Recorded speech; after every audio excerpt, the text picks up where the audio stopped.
반갑습니다. 경매 채널 김도현입니다. 네, 이번 시간은 우리 배당 연습, 우리 배당에 관련된 수업은 몇 차례 진행했습니다.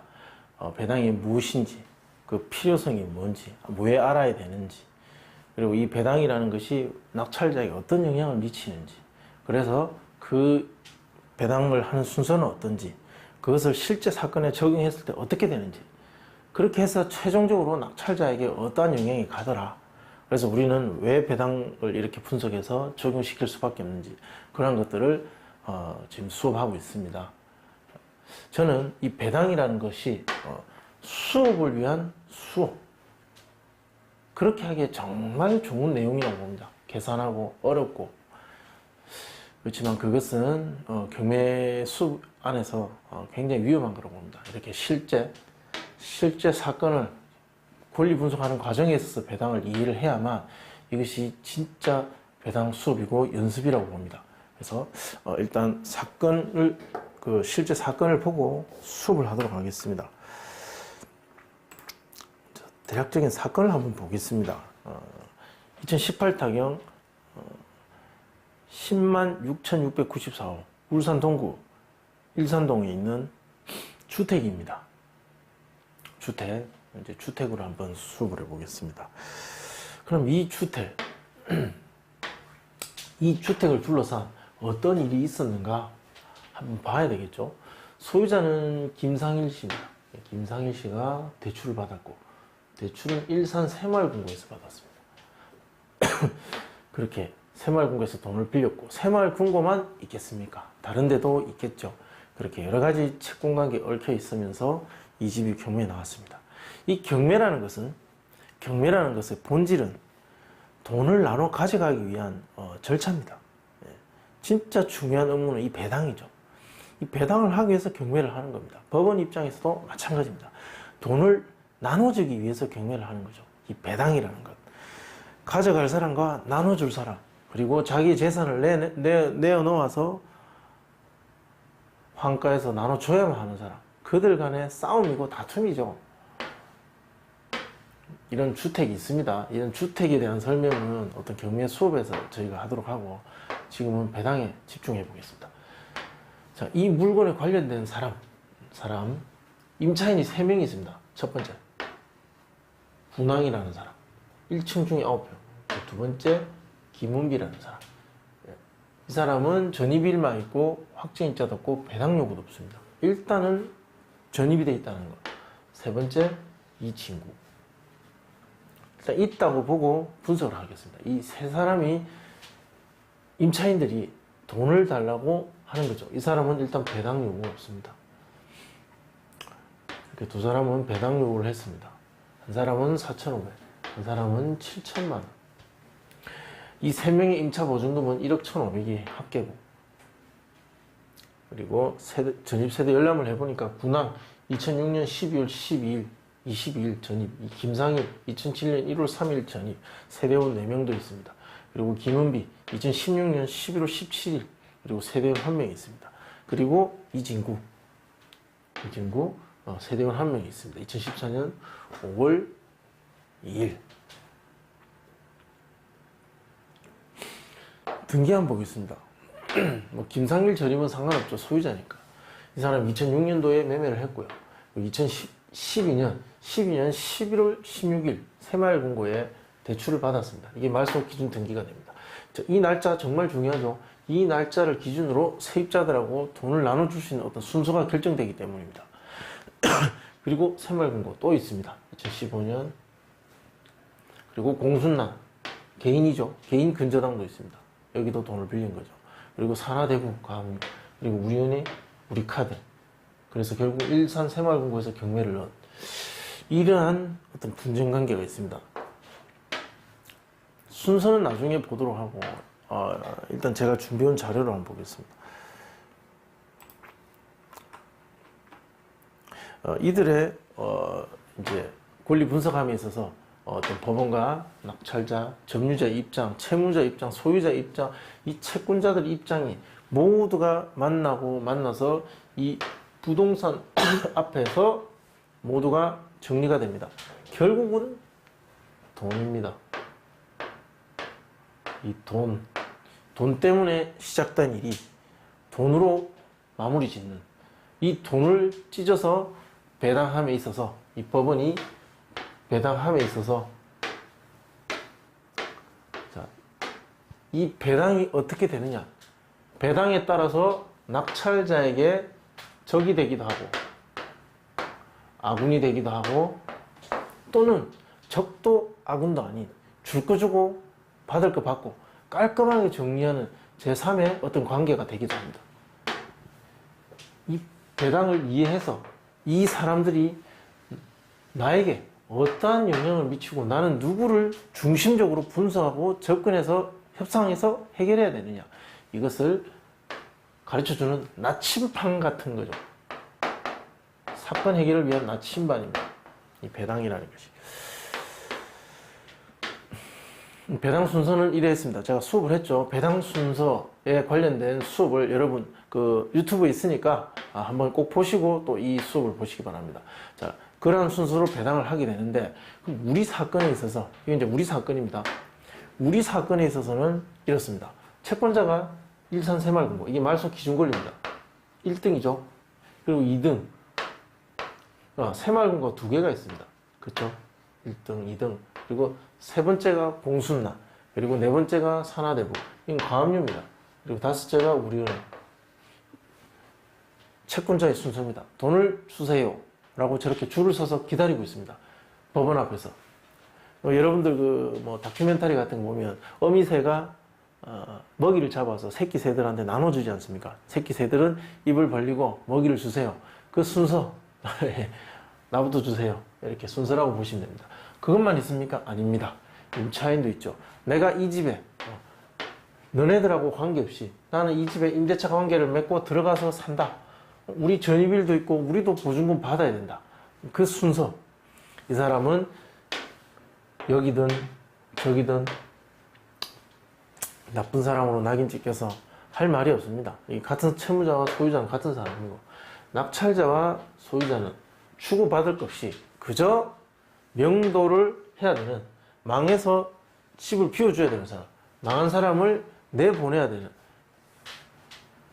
가장 극과 극에 앉아있는 그냥 그저 적입니다. 내 집을 뺏겼다고 생각하는.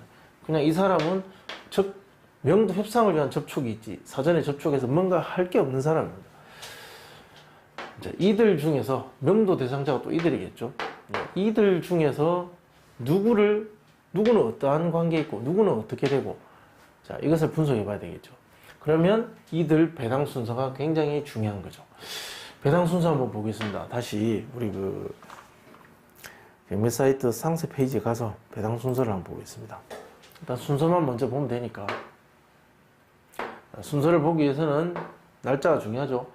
말소 기준 등기 2012년 11월 16일입니다. 2012년 11월 16일 여기 적겠습니다. 2012년 11월 16일 이게 말소 기준 등기입니다. 그러면 2006년입니다. 빠르죠? 이 보증금은 낙찰자가 인수해야 됩니다. 다 못 받는다면. 그리고 2016년 11월 17일 배당 요구도 없습니다.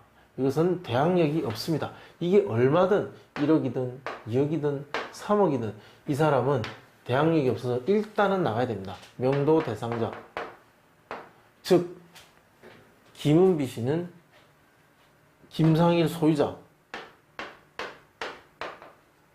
거의 동일한 상태입니다. 인도명의 대상자로 그냥 내보내야 됩니다. 보증금이 낮았다면, 얼마 되지 않았다면 이 배당 요구만 하면 소액보증금이라도 나갈 수 있는데, 그 소액보증금이 있다면은 또 다른 관계의 극적인 변화가 있을 수 있습니다. 그러나 지금은 배당 요구를 안 했기 때문에 소유자 김상일이나 김은비나 똑같은 처지에 전락합니다. 그리고 2014년 5월 2일 이 날짜보다 느립니다. 대항력 없습니다. 이거 낙찰자가 인수 안 합니다. 다만 확정일자가 있습니다. 2014년 4월 14일 한번 보겠습니다. 2014년 4월 14일 2014년 4월 14일인가 그랬습니다. 그러면 보세요. 이것보다는 느립니다. 느리죠? 그래서 대항력은 없습니다. 7천만 원 인수 안 해도 됩니다. 누구 때문에? 일산 새마을금고 너무나 고마워. 너 때문에 7천만 원 인수 안 해도 돼. 자, 이것이 낙찰자의 입장에서 분석입니다. 이거 안 해도 되는 거예요. 누구 때문에? 일산 새마을금고 때문에. 이 채권자가 참 고마운 채권자가 되는 거죠. 2014년 4월 12일, 2015년 9월 18일, 즉 이 첫 번째 근저당과 두 번째 근저당 이 사이에 이 배당 순서가 갈 수 있다. 그리고 공순난 산하대부 우리카드 이렇게 가겠죠. 왜? 이 군항이라는 날짜가 가장 빠른 사람은 확정일자가 없습니다. 확정일자가 없습니다. 그러면 이제 배당 순서 한번 보여드리겠습니다. 제가 자료를 준비했으니까 그 자료를 보시면 이해하실 겁니다. 자, 배당 순서 보겠습니다. 그럼 어떻게 배당됩니까? 첫 번째, 경매 집행 비용이죠. 대략 300만 원쯤 될 거라고 봅니다. 300. 누구한테 배당됩니까? 경매를 신청한 일산 새마을금고. 그리고 2순위, 필요비, 유익비 뭐 그런 거 신청한 내용 없습니다. 없다고 보고 진행하겠습니다. 2순위는 뭡니까? 최우선 변제금이 있습니다. 누구? 군항. 이 4,500만 원이 최우선 변제금 범위 안에 들어가는 겁니다. 그 중에서 1,900만 원 우선 배당되는 거죠. 네, 우선 배당됩니다. 그리고 다 못 받는 거는 대항력이 있으니까 인수됩니다. 그리고 보겠습니다. 3번 당해세, 3위 당해세는 없습니다. 그리고 4위 공과금 없고, 자, 다섯 번째 담보권이나 조세채권, 확정일자 임차인 또는 등기된 임차인. 자, 이들의 날짜 빠른 순서 보겠습니다. 누가 제일 빨랐습니까? 일산 새마을금고. 이것이 말소 기준 등기가 되는 첫 번째 배당받는 물건입니다. 그리고 두 번째가 바로 이 김은비죠. 확정일자가 있어서 7천만 원 받는 거죠. 그 다음에 이제 세 번째 일산 새마을금고 1억 3천만 원 또 배당 받을 수 있겠죠. 그러나 어떻습니까? 모두 배당이 안 되겠죠. 돈이 부족할 거예요. 그 밑에는 뭐 의미가 없습니다. 그럼 자, 정리하겠습니다. 이 물건이 3억에 낙찰된다고 가정합니다. 3억에. 감정이 3억 조금 넘는 금액이기 때문에 지금 한번 유찰되고 3억에 낙찰된다 가정을 하고 일단 봐야 됩니다. 낙찰이 아직 안 된 사건이기 때문에. 그러면 첫 번째 300만 원이었죠. 전액 배당됩니다. 3억을 가지고 배당하니까. 그럼 2억 9,700 남은 거고. 그리고 최우선 변제금 누구한테? 군항한테 가죠. 1,900만 원 갑니다. 1,900이 가면 군항은 4,500이니까 2,600, 그죠? 2,600만 원 아직 배당 못 받았죠. 이거는 대항력이 있기 때문에 낙찰자가 인수한 겁니다. 낙찰자는 입찰가를 산정할 때 이 돈을 빼고 들어가야 됩니다. 왜? 최우선 변제금을 받는 군항, 이 사람은 배당을 다 받지 못하기 때문입니다. 대항력이 있기 때문입니다. 그 사람을 명도하기 위해서는 이 돈을 내줘야 돼요. 이 돈을. 즉 군항은 손해볼 게 없는 장사입니다. 손해볼 게 없죠. 여기서 좀 받고 저기서 조금 받고 일단은 다 줘야 나간다. 이런 상태죠. 이 사람은 적도 아니고 아군도 아니고 그냥 내 돈 받고 나가는데 그 돈을 여기서 빼고 입찰해서 나중에 챙겨줘야 되는 그런 상황이다. 우리는 적도 아군도 아니다. 그리고 근저당 1억 3천 다 받겠죠. 돈이 남아있으니까 전액 배당됩니다. 그리고 확정일자 임차인 한 사람 있었죠. 확정일자가 있는데 7천만 원. 이 사람은 소액 보증금은 안 됩니다. 소액은 이 최우선 변제금은 안 됩니다. 다만 이 7천만 원 확정일자에 전액 보상이 되는 거죠. 그리고 배당도 됩니다. 배당이 됩니다. 그리고 남는 금액 7,800만 원이 남습니다. 이거 배당되는 거예요. 누구? 새마을금고. 새마을금고 두 번째 근저당이 배당됩니다. 그러면 5,200만 원이 부족한 거죠. 3억에 낙찰된다면 이렇다는 거죠.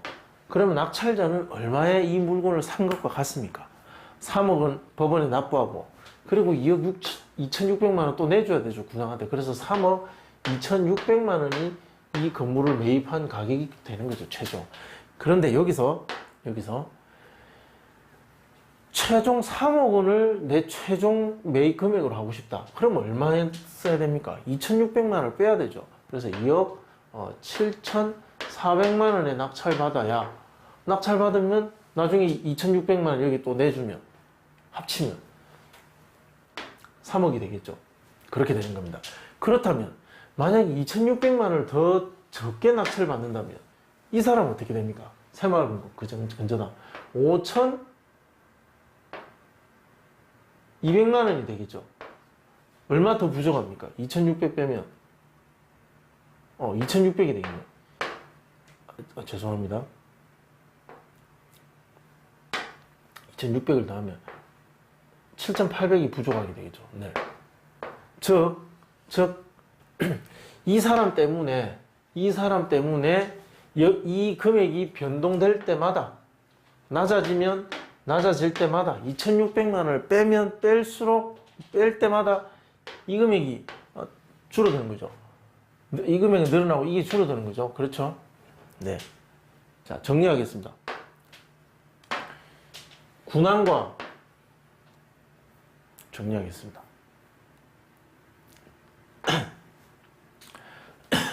새마을금고는 1이 있고 2가 있습니다. 두 개니까. 그리고 3, 4, 5 이렇게 정리되죠. 여기서 이 군항이라는 4,500만 원을 모두 보장하기 위해서 낙찰자는 머리를 씁니다. 머리를 써서 최초 배당받는 소액보증금 1,900만 원을 뺀 2,600만 원은 나중에 군항한테 직접 주게 되겠죠. 이 돈을 염두해서 낙찰가를 산정하겠죠. 이 집의 가격을. 그렇게 되면 누가 이 2,600만 원만큼 또 적게 받게 되느냐? 바로 이 새마을금고 두 번째 배당이죠. 공순남까지 돈은 못 갑니다. 상하대부 우리 돈은 그게 끝입니다. 즉, 이 세 사람은 이 경매와 밀접한 관계가 있음에도 불구하고 돈 한 푼 오지 않기 때문에 그냥 침만 흘리면서 먼 산 그냥 불란산 보듯이 구경만 하다가 그냥 끝나는 사람들입니다. 이 사람들은 이 사건에 영향을 못 미치는 사람들이죠. 영향력이 적은. 그리고 이 임차인과 이 새마을금고 간의 배당 전쟁인데, 그때 다른 사람은 모르겠지만 이 군항이라는 소액 임차인 대항력 때문에 이 두 번째 돈이 왔다 갔다 하는 겁니다. 누구한테 왔다 갔다 하는 거죠. 그래도 얘는 무조건 다 받게 됩니다. 왜? 주택임대차 보호법 때문에.